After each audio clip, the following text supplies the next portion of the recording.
अध्याय और 9वां श्लोक। हमने 8वें श्लोक में देखा किस प्रकार से भगवान ने 7वें और 8वें श्लोक में स्पष्ट रूप से बताया कि जितने भी लोग अंत समय में जिस भी चीज को याद करते हैं वो चीज उनके माइंड में रह जाती है और वो सूक्ष्म शरीर उसी प्रकार के शरीर को ग्रहण करते हैं। ये भगवान ने 7वें और 8वें श्लोक में बताया। अब भगवान 9वें श्लोक में क्या बता रहे हैं वो हम देखते हैं। भगवान ने एक्चुअली ये जो प्रयाण काल के बारे में बताया है, ये बताया है 5वें और 6ठे श्लोक। 7वें और 8वें श्लोक में तो भगवान ने ये बताया किस प्रकार से व्यक्ति को भौतिक कार्य करते हुए आध्यात्मिकता को छोड़ना नहीं चाहिए। हर समय आध्यात्मिकता को प्रेफरेंस में रखना चाहिए, प्योरिटी में रखना चाहिए और साथ साथ में हमें भौतिक कार्य को भी करते रहना चाहिए। जैसे हमने आपको एग्जांपल दिया कि आपको अगर दिल्ली जाना है तो गाड़ी में तो तेल डालना ही पड़ेगा। आप ये नहीं बोल सकते कि नहीं अब तेल डालने का हम टेंशन लें, फिर गाड़ी में बैठें, फिर वेट करें, वो सब तो करना ही पड़ेगा। लेकिन उद्देश्य दिल्ली जाना। तो ऐसे ही जीवन का उद्देश्य होना चाहिए भगवान की प्रसन्नता, भगवान की सेवाएं करना और बाकी तो भौतिकता में आपको खाना रोज खाना है, खाना तो बनाना ही पड़ेगा, कपड़े तो साफ ही करने पड़ेंगे, कपड़े तो पहनने ही हैं। तो ये सब चीजें तो आपको करनी ही पड़ेगी। तो इसके लिए कभी एक्सक्यूज नहीं देना चाहिए कि हम बहुत बिजी हैं इसलिए नहीं कर पाए। आप ये नहीं बोल सकते कि गाड़ी में तेल डालने में हम इतना बिजी हो गए कि हम दिल्ली नहीं गए, तो उसको कोई मतलब नहीं। वैसे ही आप समझ जाएंगे। तो कभी कभी यहाँ पर इस चीज को समझने में जोर दिया जाता है, तस्मात् सर्वेषु कालेषु, हर समय भगवान को हमें याद करना है और साथ साथ में भौतिक जिम्मेदारियों को भी निभाते रहना है। अर्जुन को भगवान ये बता रहे हैं। अब भगवान 9वें श्लोक में बोल रहे हैं, अर्जुन ये 9वें श्लोक से लेकर के 13वें श्लोक तक ये योग मिश्र भक्ति के बारे में बताया गया। प्योर भक्ति के बारे में भगवान बाद में बताएंगे। अभी भगवान उन लोगों के बारे में बता रहे हैं जो लोग प्योर डिवोशनल सर्विस नहीं करते, कुछ योग मिक्स करके करते हैं। वो भी डिवोटीज ही होते हैं लेकिन वो प्योर डिवोटी नहीं होते। ऐसे लोगों के बारे में भगवान बता रहे हैं। वो लोग कैसे चिंतन करते हैं भगवान के बारे में वो वर्णन है। कविम पुराणामनुशासितारं मनो अणोरणीयान् समनुस्मरत्यः सर्वस्य धातारमचन्त रूपा आदित्यवर्णं तमसः परस्तात्। तो भगवान क्या क्या है वो बताया जा रहा है। कविम, कविम का मतलब होता है जो सर्वज्ञ है। सर्वज्ञ का मतलब होता है सब कुछ जानने वाले हैं। कवि, कवि का मतलब यही होता है सब कुछ जानने वाले, मतलब हर जगह पर कहाँ भी क्या चीजें हो रही हैं उनको सब कुछ पता है। दैट कविम। पुराणम मतलब बहुत प्राचीन है, हमेशा से। अनुशासितारम, अनुशासितारम मतलब प्रत्येक चीजों को वही नियंत्रित कर रहे हैं, वो नियंता है। अणुरणीयाम, हर चीज को नियंत्रित कर रहे हैं लेकिन छोटे से छोटे हैं और बड़े से बड़े भी। मतलब जैसे श्री प्रभुपाद जी कई बार बोलते थे कि वैज्ञानिक लोग बड़े बड़े विमान बना सकते हैं लेकिन भगवान छोटे छोटे मच्छर बना सकते हैं। छोटे छोटे मच्छर होते हैं, वो कितने छोटे होते हैं तब भी उड़ते हैं, लेकिन वैज्ञानिक कभी वैसा नहीं बना पाए। तो जो वैज्ञानिकों की जो सोच है वो सिर्फ एक ही तरफ जाती है। भगवान जब क्रिएशन करते हैं तो दोनों तरफ करते हैं। बड़े से बड़ा भी क्रिएशन करते हैं, बड़े बड़े ब्रह्मांड भी बनाते हैं और छोटे से छोटे छोटे छोटे चीजें भी बनाते हैं। अगर अपनी बॉडीज में भी देखें कितनी सारी कॉम्प्लेक्स चीजें हैं, कितना सारा पत्ती, एक पत्ती को उठाकर देखें उसमें कितनी कॉम्प्लेक्सिटी है। तो छोटे से छोटी चीज पर भी वर्क करते हैं और बड़े से बड़ी चीज पर भी वर्क करते हैं। एक वीडियो है जिसका नाम है कॉस्मिक आई, कॉस्मिक आई। उस वीडियो में बहुत अच्छे से दिखाया गया है कैसी कितना सृष्टि है, वो बड़े से बड़े में भी कितना बड़ी है और छोटे से छोटे में भी उतना ही कॉम्प्लेक्स। अगर सिंपल आप अपनी आंख के बारे में अध्ययन करें तो कितना कॉम्प्लेक्सिटी है, क्या क्या होता है, रेटिना, ये वो अनेक प्रकार की नसें जिसके कारण से वो वर्क करते हैं। तो भगवान छोटे से छोटे में भी बहुत अच्छे से कार्य करते हैं, बहुत विस्तार से कार्य करते हैं। बड़े से बड़े में तो हम जानते ही कितने सारे ब्रह्मांड है, कितने सारे ग्रह हैं, वो सब वर्क करते हैं। और अनुस्मरेत्या मतलब भगवान को वो इस तरीके से सोचता है, भगवान सब नियंत्रण कर रहे हैं, छोटे छोटे भी हैं, बड़े से बड़ा भी कर सकते हैं, वो कुछ भी करने में सक्षम है। सर्वस्य धातारम अचिंत्य रूप, वो हर वस्तु को मानता है कि मैं ही उसका पालक हूँ और अकल्पनीय मानता है, अचिंत्य मानता है। अचिंत्य का मतलब यही होता है जिसको भौतिक चीजों से हम समझ नहीं सकते, जिनको मन बुद्धि से हम समझ नहीं पाएंगे, किसी भी भौतिक चीज से उसका कैलकुलेशन नहीं किया जा सकता, इसको बोलते हैं अचिंत्य। भगवान अचिंत्य हैं ऐसा सोच करके। और भगवान आदित्य वर्णम तमसः परस्तात्, भगवान का जो स्वरूप है वो सूर्य के समान प्रकाशमान है। रूपम, जो यहाँ पे रूप शब्द आया है ना, ये इस चीज को बताता है कि भगवान निराकार नहीं। प्रभुपाद जी तात्पर्य यहीं से प्रारंभ करते हैं, कहते हैं रूप शब्द अपने आप में बताता है कि भगवान निराकार, अगर रूप बताने की क्या जरूरत है।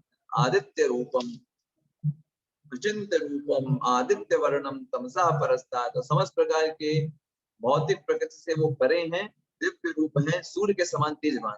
तो भगवान का जो सुंदर शरीर है वो इस प्रकार का है। प्रभुपाद तात्पर्य में लिखते हैं सबसे लास्ट में, अचिंत्य का अर्थ क्या होता है। अचिंत्य का अर्थ क्या है, भौतिक जगत से परे, जिसको भौतिक जगत से कोई नाता नहीं है, जिसे कोई भी तर्क, कोई नीति शास्त्र, कोई दार्शनिक चिंतन छू तक नहीं सकता, उसे बोलते हैं अचिंत्य। इसलिए प्रभुपाद जी तात्पर्य में लिखते हैं कि एक बुद्धिमान व्यक्ति को क्या करना चाहिए, ये फालतू के तर्क वितर्क से हट करके भगवत गीता भागवत जैसे शास्त्र पढ़ करके भगवान के प्रति अपनी भक्ति को विकसित करना चाहिए और उनके ज्ञान को स्वीकार करना चाहिए। ज्यादा तर्क वितर्क नहीं करना चाहिए, क्योंकि भगवान को आप तर्क वितर्क से नहीं समझ पाओ। दैट्स इट, अचिंत्य इसलिए उस शब्द को बताया जाता है। तो योग मिश्र भक्ति कैसे होती है, वो व्यक्ति क्या करता है मृत्यु के अंत में, जब मृत्यु होती है तो प्रयाण काले मनसा चले ना, जब मृत्यु का समय आता है तो अपने मन को वो एकदम दृढ़ कर लेता है। कहाँ दृढ़ करता है, भक्त्या युक्तो योग बलेन चैवा, भक्ति से लगा रहता है और अपने योग बल के द्वारा वो अपने मन को नियंत्रित कर लेता है। प्रोरमध्ये प्राणमावेश सम्यक् तम परम पुरुषमुपैति दिव्यम, और इस तरीके से वो परम पुरुष भगवान पर पूर्ण भक्ति के साथ परमेश्वर पर अपना ध्यान लगाता है और इस तरीके से वो भगवान को प्राप्त कर लेता है। तो इस शरीर में अनेक प्रकार के वायु होती हैं, बोलते हैं 10 प्रकार की वायु होती हैं, और उन 10 प्रकार की वायु के ऊपर जो है आत्मा जो निवास करती है, उनमें थोड़ा सा भी डिसबैलेंस होता है तो हमारी तबीयत खराब हो जाती है, हम रोग से ग्रसित हो जाते हैं। प्राण अपान समान, इस तरीके से अनेक वायु प्राण होते हैं। तो यहाँ पर ये जो योग मिश्र भक्त है, ये भक्ति भी करता है, साथ साथ में योग प्रक्रिया के द्वारा सत चक्र योग का भी पालन करता है। तो ये प्राण को जो कि हृदय में होते हैं, उस प्राण को वो धीरे धीरे करके अपने ऊपर के सट चक्र में लाने का प्रयास करता है और धीरे धीरे अपने कपाल में लेकर के आता है, और यहाँ से इसको भेद करके वो किसी भी दिव्य लोक में जा सकता है, कोई भी लोक में जा सकता है, अगर उसने यहाँ से अपनी आत्मा को निष्कासित किया प्रयाण काल के समय। तो भक्तों के लिए नहीं है, भक्त तो हमेशा से भगवान की सेवाओं के लिए सोच करके कार्य करते रहते हैं, वो हमेशा ट्रांसडेंस में रहते हैं, उनको ये सठ चक्र योग पालन करने की आवश्यकता नहीं। प्रभुपाद जी यही लिखते हैं तात्पर्य में, प्रभुपाद जी लिखते हैं कि मनुष्य के जीवन में, अतः अपने जीवन में मनुष्य को योग के माध्यम से अध्यात्म का अभ्यास करना चाहिए। तो जब व्यक्ति पूरे जीवन पर भगवान की प्रसन्नता के लिए कार्य कर रहा है तो उसे कोई सठ चक्र योग पालन करने की जरूरत नहीं होती, वो अपने आप ही भगवान में ध्यान एकाग्र करता है, शरीर छोड़ते समय वो भगवान के धाम चला जाता है। लेकिन ये सब किसके लिए है, ये योग मिश्र भक्त है उनके लिए। वो लोग अपने चक्र को ध्यान करना होता है, उनको जागृत करना होता है, प्राण को यहाँ लाना होता है, फिर यहाँ से निष्कासित करना होता है। और इस समय अगर उन्होंने इच्छा ऐसी की कि मुझे योग सिद्धियां प्राप्त करनी है, भटक जाते हैं, वापस से भौतिक जगत में लौटते हैं। लेकिन अगर उनकी डिजायर सही है, डायरेक्ट आध्यात्मिक जगत में जा सकते हैं, ब्रह्म ज्योति में जा सकते हैं, वैकुंठ जगत में जा सकते हैं, अपनी इच्छा के अनुसार जहां चाहे वहां जा सकते हैं, अगर उन्होंने प्राण को यहाँ से त्याग किया। लेकिन अगर वो प्राण को यहाँ से त्याग नहीं कर पाए और उन्होंने शरीर के निचले भागों से प्राण को त्याग किया नियंत्रण ना कर पाने से, तो फिर उनको पशु योनि प्राप्त होती है। जब किसी को, अगर जो प्राण होते हैं वो मुख मार्ग से निकलते हैं, कान मार्ग से निकलते हैं, तो मनुष्य योनि प्राप्त होती है। नीचे के छिद्रों से निकलते हैं तो फिर पशु योनि प्राप्त होती है, और अगर यहाँ से निकलते हैं तो फिर वो व्यक्ति दिव्य लोकों में, उच्च लोकों में जा सकता है। तो ऐसे करके प्रक्रिया होती है। 11वां श्लोक देखेंगे, यदक्षरं वेद विदो वदन्ति विशन्ति यद्यतयो विरवीतरागः यद्दीक्षन्तो ब्रह्मचर्यं चरन्ति तत्ते पदम संग्रहेण प्रवक्ष्ये।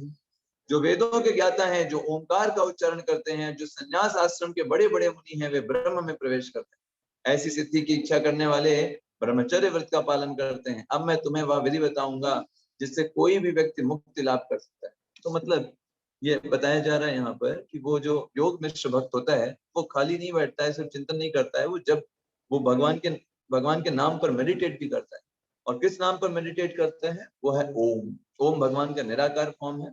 जैसे कभी कभी हम बोलते हैं ना कि हमने सरकार को टैक्स दिया, तो सरकार तो निराकार है, लेकिन जब कोई व्यक्ति जानता है उस व्यक्ति को, सरकार के पीछे कौन है, अच्छा प्रधानमंत्री हैं, अच्छा प्रधानमंत्री का नाम क्या है, नरेंद्र मोदी है, नरेंद्र मोदी के परिवार में कौन है, तो वो बोलेगा कि हमने नरेंद्र मोदी को टैक्स दिया, तो वो ज्यादा स्पेसिफिक हो जाएगा।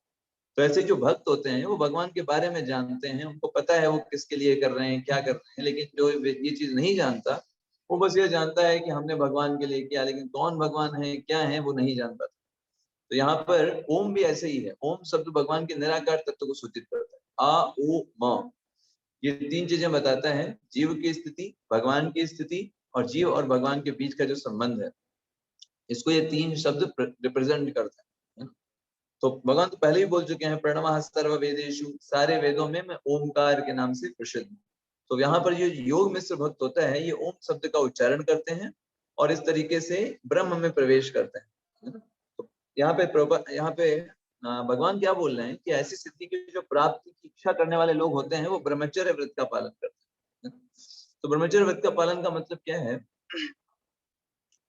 कि वो व्यक्ति जीवन को बहुत ही अनुशासित तरीके से जीवन यापन करता है। वो अपने अंदर की शक्तियों का व्यर्थ में दोहन नहीं करता। यहाँ पर कहने का आशय है, प्रभुपाद जी तात्पर्य में लिखते हैं कि पहले की व्यवस्था ऐसी थी कि व्यक्ति को पहले गुरुकुल जाना होता था, वहां पर उसे पहले ब्रह्मचर्य जीवन कैसे जीते हैं ये अच्छे से सिखाया जाता था। आगे लिखते हैं प्रभुपाद जी, किंतु इस समय ऐसा ब्रह्मचर्य जीवन मतलब अविवाहित जीवन बिता पाना बिल्कुल संभव नहीं है। विश्व का सामाजिक ढांचा इतना बदल चुका है कि छात्र जीवन के प्रारंभ से ब्रह्मचर्य जीवन बिताना संभव नहीं। ये बिल्कुल फैक्ट बात है। आजकल छोटे छोटे बच्चे है ना, जो लोग बस अभी आप समझिए कि उनको कुछ भी नहीं पता है, वो लोग भी सब इन सब चीजों में है ना लिप्त पाए जाते हैं। जी बिल्कुल सही बात लिखते हैं प्रभुपाद जी। यहाँ पर कहते हैं छात्र जीवन के प्रारंभ से ब्रह्मचर्य जीवन वो नहीं बिता पाते, है ना। यद्यपि विश्व में ज्ञान की विभिन्न शाखाओं के लिए अनेक संस्थाएं हैं, किंतु ऐसी मान्यता प्राप्त एक भी संस्था नहीं है जहां ब्रह्मचर्य के सिद्धांतों में शिक्षा प्रदान की जा सके। और ब्रह्मचर्य के बिना आध्यात्मिक जीवन में उन्नति कर पाना अत्यंत कठिन। कोई व्यक्ति सोचे कि नहीं हम ब्रह्मचर्य पालन नहीं करेंगे और आध्यात्मिक प्रगति भी कर लेंगे, बहुत कठिन। अतः इस कलयुग के लिए शास्त्रों के आदेशानुसार भगवान चैतन्य ने घोषणा की है कि भगवान कृष्ण के पवित्र नाम हरे कृष्णा कृष्णा कृष्णा हरे हरे, हरे राम राम राम हरे हरे, इनका उच्चारण करें। और इसके अलावा और कोई भी साक्षात्कार करने का उपाय नहीं है। तो उसमें बहुत सारे नियम पालन करने होते हैं, ब्रह्मचर्य पालन करना होता है। कभी कभी लोग क्या सोचते हैं कि ब्रह्मचर्य का मतलब है कि जो ब्रह्मचारी होते हैं उनके लिए ब्रह्मचर्य होता है, जो कोई विवाहित होते हैं या गृहस्थ होते हैं उनको तो ब्रह्मचर्य पालन करना नहीं होता है। लोगों के अंदर ऐसी मेंटालिटी, लेकिन ये बिल्कुल गलत मेंटालिटी। ग्रह मेधी जो व्यक्ति होता है वो ब्रह्मचर्य का पालन नहीं करता, जो गृहस्थ होते हैं वो ब्रह्मचर्य का पालन करते हैं। तो उनके लिए ब्रह्मचर्य क्या होता है? उनके लिए ब्रह्मचर्य ये होता है कि वो भगवान की संतानों, भगवान की प्रसन्नता के लिए, भगवान की सेवा के लिए और भगवत भक्त पुत्र या पुत्री की प्राप्ति के लिए ही वो मैथुन जीवन में जाते हैं। वो अनावश्यक रूप से सिर्फ और सिर्फ इंद्रिय तृप्ति के लिए किसी भी प्रकार के संबंध नहीं बनाते। ये होते हैं गृहस्थ। उनके लिए जीवन का उद्देश्य होता है भगवान की सेवा, भगवान की सेवा के लिए वो साथ में। तो गृहस्थ और गृह मेधी में बहुत सिंपल सा डिफरेंस ये है कि जो गृह मेधी है वो कुत्ते बिल्लियों की तरह जीवन जीते हैं, बस अपनी इंद्रिय तृप्ति के लिए वो प्रयासरत रहते हैं, और सारे उनके प्रयास, सारे उनके काम, कार्य करने का उद्देश्य, पूरी एनर्जी वो इसीलिए सोचते हैं, उनका पूरा यही मेंटालिटी रहती है किस प्रकार से हम इंद्रिय तृप्ति कर सकते हैं। लेकिन इसके विपरीत जो गृहस्थ होते हैं उनका सोचना होता है किस तरीके से मैं भगवान की अच्छे से सेवा कर सकता हूँ बहुत शांति के साथ, विदाउट एनी प्रॉब्लम। उनका उद्देश्य ये रहता है और बाकी चीजों को वो साइड में रखते हैं। तो इस तरीके से ये ब्रह्मचर्य व्रत सिर्फ ब्रह्मचारियों के लिए नहीं, गृहस्थों के लिए भी उतना ही आवश्यक है। क्योंकि जब कोई व्यक्ति ब्रह्मचर्य व्रत का पालन करता है या अनावश्यक रूप से वो अपने शरीर की शक्ति का दोहन नहीं करता है, तो फिर उस शक्ति का प्रयोग वो भगवान के द्वारा ये जो शास्त्र दिए गए हैं इनको समझने में लगा सकता है। जिस व्यक्ति ने अपने शरीर की शक्ति का दोहन किया हुआ है, ऐसा व्यक्ति कभी भी शास्त्र की चीजों को अच्छे से समझ नहीं पाएगा। उसकी बुद्धि जो होती है उतनी बहुत ही संकीर्ण हो जाती है। ऐसे लोग जो है वो कभी भी चीजों को याद नहीं कर पाएंगे, उनको कुछ चीज याद नहीं रहेगी, स्मरण शक्ति कम हो जाती है, मेधा शक्ति कम हो जाती है। तो इसलिए आध्यात्मिक जीवन की उन्नति के लिए और उन भगवान ये जो इम्पोर्टेंट कॉन्सेप्ट्स हैं इन सबको अपने जीवन में याद रख के बनाने के लिए इसकी आवश्यक है कि व्यक्ति ब्रह्मचर्य व्रत का पालन करे जितना वो कर सकता है। आगे आते हैं। तो हमने किया 11वां श्लोक कैसे, करेक्ट। अब आते हैं 12वें श्लोक। सर्वद्वाराणि संयम्य मनोहृदि निरुध्य च मूर्धन्याधायात्मनः प्राणमास्थितो योग धारणम। समस्त इंद्रिय क्रियाओं से विरक्ति को योग की स्थिति कहा जाता है। इंद्रियों के समस्त द्वारों को बंद करके तथा मन को हृदय में, प्राणवायु को सिर पर केंद्रित करके मनुष्य अपने आप को योग में स्थापित करता है। देखिए बहुत जरूरी क्या है, जो योग में से भक्त है अगर उसने अपने निचले छिद्रों को बंद नहीं किया तो हो सकता है प्राण छोड़ते समय जो प्राण है उसी मार्ग से चले जाए। तो यहाँ पे क्या होता है, सर्व द्वाराणि संयम्य, समस्त द्वारों को वो से बंद करके अपने उस प्राण को कपाल में ले जाना होता है। बहुत मेहनत का काम होता है और कलयुग में बहुत मुश्किल है कर पाना। ऐसा नहीं कहा जाएगा कि ऐसा संभव नहीं है, अगर संभव नहीं है तो भगवान बता क्यों रहे हैं, संभव है, लेकिन सामान्य व्यक्ति के लिए कर पाना संभव नहीं।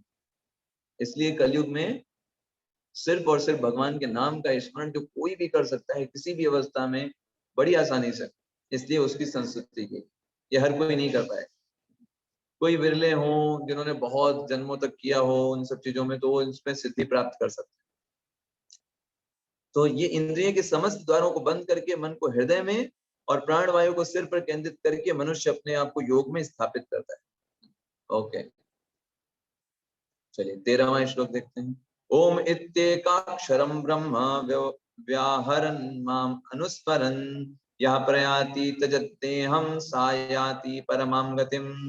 इस योगाभ्यास में स्थित होकर तथा अक्षरों के परम संयोग यानी ओमकार का उच्चारण करते हुए यदि कोई भगवान का चिंतन करता है और अपने शरीर का त्याग करता है तो वह निश्चित रूप से आध्यात्मिक लोकों को जाता है। तो प्रभुपाद जी तात्पर्य में इस चीज को समझाते हैं किस प्रकार से ओम, ब्रह्म और भगवान कृष्ण ये तीनों भिन्न नहीं है, ये एक ही व्यक्ति के नाम। जैसे हमने आपको बताया ना, सरकार और प्रधानमंत्री और नरेंद्र मोदी ये तीनों एक ही लोग हैं। वैसे ही ओम मतलब निराकार, वैसे ही ब्रह्म भी निराकार को प्रेजेंट करता है और भगवान कृष्ण मतलब जो मेन पर्सन है। बस अंतर क्या आ जाता है, भौतिक जगत में कैसा होता है कि प्रधानमंत्री बदलते रहते हैं, आध्यात्मिक जगत में वही है। भगवान ऐसा नहीं कोई बदल जाएंगे, वो वही रहेंगे ऐसा। तो वही जो हमने आपको बताया, अगर कोई व्यक्ति ये कंडीशन है योग में सिर्फ जब ये कंडीशन को फॉलो करेगा, ओम बोलेगा, मृत्यु के अंतिम समय में शरीर छूट रहा है फिर भी ओम का बोलते हुए और ये सब भगवान को ध्यान करते हुए अगर वो शरीर छोड़ेगा तब वो फिर आध्यात्मिक लोक में जा सकता है। उसके लिए ये कंडीशन, भक्त के लिए कोई कंडीशन नहीं। जो भक्त अपने जीवन भर भगवान की सेवाएं कर रहा है, भगवान की सेवाएं करना उसके जीवन का मुख्य उद्देश्य है। वो किसी भी अवस्था में चाहे भगवान को याद करे या ना करे, चलता फिरता एक्सीडेंट में या नॉर्मल डेथ हो, अगर वो भगवान की सेवाओं में लगा हुआ है तो वो उसका परम कल्याण उसमें ही है। भगवान स्वयं उसके हृदय में आकर उसको याद दिलाते हैं। ये भगवान इसे बोलते हैं योग क्षेमम वहाम्यहम्। भक्त का सब कुछ जिम्मेदारी भगवान का होता है, ठीक है। और योग मिश्र भक्ति में उसे ये सब खुद से करना पड़ेगा।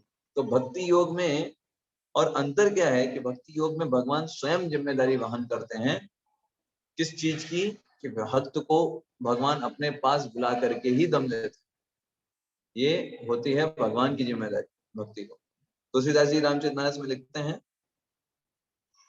कि जो भक्ति योग है वो एक छोटे बच्चे के समान है। तो छोटा बच्चा जो होता है वो भगवान पे ही डिपेंडेंट है। भगवान आप ही सहारा हो, वो माता पर डिपेंडेंट रहता है। माता दूध पिलाएगी तो पिएगा, नहीं पिलाएगी तो रोता रहेगा, उसके लिए कोई दूसरा सहारा नहीं। ऐसे ही जो भगवान के भक्त हैं वो भगवान पर डिपेंडेंट रहते हैं। भगवान से कहते हैं भगवान हमें आपकी भक्ति करनी है, ठीक है, आप जो सिचुएशन लेकर के आओ, जहां हमको भेजोगे, जहां आप हमको रखना चाहो रखो, हमें आपकी भक्ति करनी और उस सिचुएशन में हम आपकी सेवा करने का प्रयास करें। वो कोई कंडीशन नहीं रखते। तो भक्त योग है वो पूरा भगवान पे डिपेंडेंट रहता है। भगवान उनको जहां मन हो वहां उनको रखें, तो भगवान की सेवा करते रहेंगे और भगवान पर निर्भर रहते हैं। तो भगवान पर निर्भर रहने का मतलब ये नहीं है कि अपनी चीजों को करते नहीं है, अपना पूरा रिस्पॉन्सिबिलिटी को निभाते हैं। वो तो कॉमन सी बात है, जैसे वही बात है। अब आपसे इतना एक्सपेक्ट किया जाता है कि आप अपनी जिम्मेदारियों को निभाइए, साथ में भगवान के ऊपर डिपेंडेंट भी रहे। जब हम अपनी डिपेंडेंसी, शरणागति बहुत बड़ा सब्जेक्ट है, बहुत बड़ा सब्जेक्ट है शरणागति। कैसे हम भगवान पर हर एक चीज के लिए निर्भर, और वास्तव में निर्भर है। अगर आप देखो ना, खाने पीने से लेकर के सोने तक हर चीज भगवान पे निर्भर है। हमारी बॉडी भी भगवान ने बनाई है, उसका फंक्शन भी भगवान ने बनाया है। कितना अजीब है, 6 घंटे सोना होता है, 6 घंटे हमें कुछ पता नहीं चलता हम कहाँ हैं, कैसे हैं, जिंदा हैं कि नहीं है। 6 घंटे बाद पता चलता है अच्छा भी जिंदा है। तो ऐसा बॉडी का फंक्शन भगवान ने बनाया है। खाना खाओ, खाना सारा पच जाता है ना, कैसे पचा, कहाँ पचा, कुछ हमको पता नहीं। सांस जा रही है, ऑक्सीजन ले रहे हैं, हमको पता ही नहीं चलता है। अच्छा, ऑक्सीजन के साथ कार्बन डाइऑक्साइड भी होती है, लेकिन वो फेफड़े वो ऑक्सीजन को लेते हैं, कार्बन डाइऑक्साइड नहीं लेते। कार्बन डाइऑक्साइड को छोड़ते हैं, आप तो इसमें दिमाग नहीं लगाते हो ना, अरे ऑक्सीजन चली गई, चलो अब थोड़ा कार्बन डाइऑक्साइड को छोड़ेंगे, फिर कार्बन डाइऑक्साइड को छोड़ा, अच्छा अभी लेना सिर्फ ऑक्सीजन ही है। हम दिमाग नहीं लगाते, वो सब ऑलरेडी भगवान ने बनाया हुआ, वो सब अपने आप सब फंक्शन हो रहा है। पलके हैं अपने आप आ जाती हैं, है ना, बंद हो जाती हैं जब कोई मुसीबत आए तो भगवान ने ऑलरेडी बॉडी को इतना अच्छा सिस्टमैटिक तरीके से बनाया है, तो हम पूरी तरीके से भगवान पर डिपेंडेंट है। लेकिन एक भक्त योगी इसको रियलाइज करता है और भगवान के ऊपर निर्भर रहता है प्रत्येक चीजों के लिए। भगवान सबको खिला रहे हैं, सबका ध्यान रख रहे हैं, अणु से छोटे भी हैं और अपने आप को विशालकाय भी कर सकते हैं। हर जगह अपने आप को वो पहुंचा सकते हैं अपनी शक्तियों के माध्यम से। तो इस तरीके से वो व्यक्ति भगवान की भक्ति करता है और हरे कृष्ण महामंत्र जप करके इस संसार चक्र से निकल जाता है। अभी आगे आने सत्र में अब भगवान शुद्ध भक्ति के बारे में बताएंगे 14वें श्लोक से। हम उसे आगे डिस्कस करेंगे सोमवार को, फिर हम उसको डिस्कस करेंगे। अभी भगवान ने योग मिश्र भक्ति के बारे में बताया, शुद्ध भक्ति के बारे में भगवान बताएंगे। तो उसमें बोलेंगे अरे इसमें तो बड़ा आसान है। देखिए 14वें श्लोक में अगर आप देखिए तो भगवान क्या बोलते हैं, तस्याहम सुलभम। पहले भगवान क्या बोल रहे हैं कि उसको प्राण को, षट चक्र योग को ऊपर लाना पड़ेगा, यहाँ से निकालना पड़ेगा, ठीक है। 14वें श्लोक में भगवान क्या बोल रहे हैं, तस्याहम सुलभम पार्थ। जो व्यक्ति मेरा निरंतर स्मरण कर रहा है, मेरा नाम जप कर रहा है, मेरी सेवाएं कर रहा है, उस व्यक्ति को ये सब करने की जरूरत नहीं। उसके लिए तो मैं बहुत आसानी से मिल जाता हूँ, उसका तो मैं खुद ही दास बन जाता हूँ, उसके लिए तो मैं बहुत सुलभ, है ना। ऐसा करके भगवान बताएंगे, तो उसको हम बाद में डिस्कस करेंगे, वो सस्पेंस रखते हैं, है ना। चलिए ठीक है, तो आज यहीं पे विराम देते हैं आज की क्लास को। जय गुरु श्री प्रभुपाद की जय। हरे कृष्ण। हरे कृष्ण प्रभु जी। हरे कृष्ण प्रभु जी। हरे कृष्ण प्रभु जी, दंडवत प्रणाम। हरे कृष्ण प्रभु जी। हरे कृष्ण प्रभु जी। दंडवत प्रणाम। दंडवत प्रणाम। हरे कृष्ण। हरे कृष्ण प्रभु जी।